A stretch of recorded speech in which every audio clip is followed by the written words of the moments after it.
दरवाज़ा बंद करके कुंडी ना खा, बल्कि अपना दर खोल दे।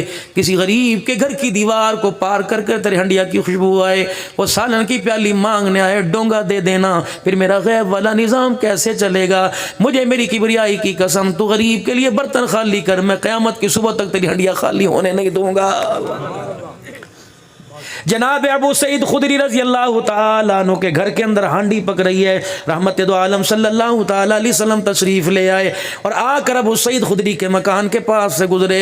अंदर से सालन के पकने की खुशबू आई, दरवाज़ा बजा दिया। अबू सईद बाहर आए, का बाग जा गए मेरे बेटे के या रसूलुल्लाह सल्लल्लाहु अलैहि वसल्लम, आप मेरे मकान पर तशरीफ़ ले आए। फरमाया मैं तो यहाँ से गुजर रहा था, तेरे घर से हंडिया की पकने की खुशबू आ रही है, लगता है आज तूने छोटा गोश्त बकरे का बनाया। जी अल्लाह के नबी, और गोश्त भी आपकी पसंद शाने का गोश्त बना हुआ है, आ जाओ ना। मुझे पता है, अल्लाह अकबर, जन्नत जहन्नम तेरे अल्लाह ने कदमों के नीचे रख दी। मुझे पता है हिदायत का पैगाम अल्लाह ने तेरे पैगाम में रख दिया। अल्लाह अकबर, जरा आओ फेरे मार जाओ, दो लुक़मे लगा के चले जाओ, मेरे दस्तरखान के बाग जाग जाएंगे।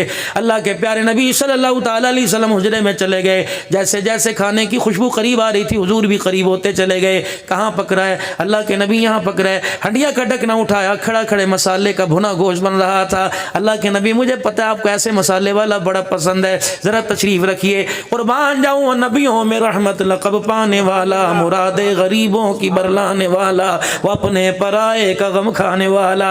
हंडिया को ढकने से प्लेट से ढांक दिया। फरमाया अबू सईद खुदरी, तेरे इलाके में कौन कौन रहता है? सारे छोटा गोश्त खाने वाले। या नहीं अल्लाह के नबी, ये पड़ोसन है, कुछ दिन पहले इसके शौहर का इंतकाल हो गया, 4 यतीम बच्चियां छोड़ के चला गया। सामने वाले मकान की ये मेरी भाभी जान है, रिश्तेदार है। जब मैं घर आने लगा तो पीछे से आवाज दे के कहा था, भतीजों का ख्याल करियो। साथ वाला नमाजी मस्जिद से नमाज पढ़ के फला फला निकला था और मेरा हाथ पकड़ के कह रहा था, अबू सईद खुदरी मेरे लिए दुआ कर, भूख मुझे खड़ा नहीं होने देती। हुजूर की आंखों में आंसू आ गए। अबू सईद रज़ी अल्लाह तआला अन्हु कहने लगे, या रसूलल्लाह, माँ बाप कुर्बान, मेरी वजह से कोई तकलीफ हुई? फरमाया, हैरत है अबू सईद, तेरे मोहल्ले में यतीम भूखे रहे तो फिर भी छोटा गोश्त खा रहा है। अल्लाह के नबी, फिर मैं क्या करूं? आपने फरमाया, जब पानी का बर्तन भर के ला, पानी का बर्तन प्याला लेके आए, सालन में डाल दिया, दूसरा लाए, सालन में डाल के पतला सा शोरबा बना दिया। फरमाया, तेरे घर के अंदर 3-4 बर्तन होंगे का जी? फरमाया, ला मुझे दे। अबू सईद कहते मैं दोनों हाथ में प्याला पकड़ के बैठा रहा।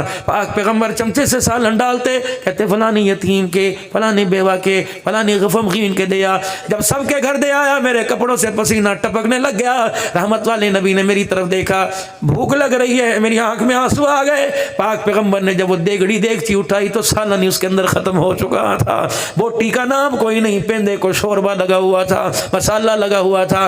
रोटी पकड़ी, तोड़ के आधी मेरे हाथ में, आधी अपने हाथ में ली, बिस्मिल्लाह पढ़कर रोटी का टुकड़ा हंडिया में डाला, पेंदे से लगाया, खाया। अबू सईद खुदरी कहने लगे, जब सालन हल्का हल्का रोटी को लगा, मेरी आंख में आंसू आ गए। आपने फरमाया, इसलिए रोया तेरी हंडिया का सालन खत्म हो गया? कहा नहीं या रसूलल्लाह, रोना तो मुझे इस वजह से आया, बच गया। अल्लाह अकबर, आपने मेरे दस्तरखान को खुदा के अजाब से बचा लिया, मुझे अल्लाह की नाफरमानी से बचा लिया। पता है रहमत वाले नबी ने वो मसाला लगा सालन वाला टुकड़ा मुंह में लिया। फरमाया, अबू सईद, मैं खाता तू राजी हो जाता, तेरी हड्डियां से तू खाता मैं राजी हो जाता। आज तेरे दस्तरखान पे गरीब का आ गए, अमीर का आ गए, कसम है उस रब की जिसके कब्जे में मेरी जान है, आज तेरे दस्तरखान से खुदा भी राजी हो गया, मुस्तफ़ा भी राजी हो गया। ये सीरत है।